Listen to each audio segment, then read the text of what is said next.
Hey guys! ఈరోజు నేనైతే మా మాయ వాళ్ళ ఇంటికైతే వచ్చాను. సో, ఇంకా మా అత్త ప్రేమతో అయితే ఇంకా జీడిపప్పు, కోడి మాంసం అయితే వండింది.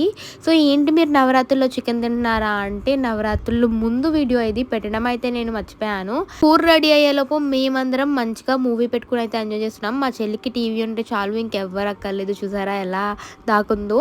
ఇంకా మా మాయ వచ్చేసి నాకు బూందీ అయితే ఇచ్చాడు. ఇంకా ఖాళీగా ఉండడం ఎందుకు, కాసేపు తిను కూర అయ్యేలోపు అని చెప్పేసి.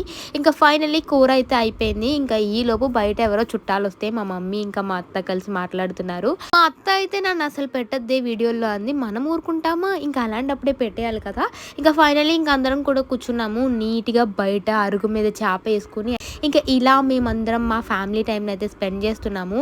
ఇంకా మా మాయ ప్లేట్ చూసారంటే పక్కన కూర్చున్న వాళ్ళు కూడా లెగిసిపోవాల్సిందే. ఇంకా చూసారా అన్నీ కూడా మిక్స్ చేసుకుని మరీ తినేస్తాడనమాట.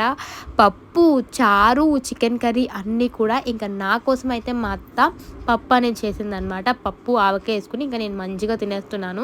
మీలో ఎంతమందికి ఇలా ఫ్యామిలీ మొత్తం కలిపి తింటే ఇష్టం? నాకైతే చాలా ఇష్టం. ఇలాంటి ఫ్యామిలీ మూమెంట్స్ అనేవి క్యాప్చర్ చేసుకోవడం కంపల్సరీ కదా.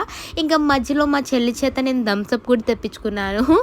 అండ్ ఇలా మేమందరం కలిసి మా డిన్నర్ని అయితే కంప్లీట్ చేసాము. And that's it for today's video.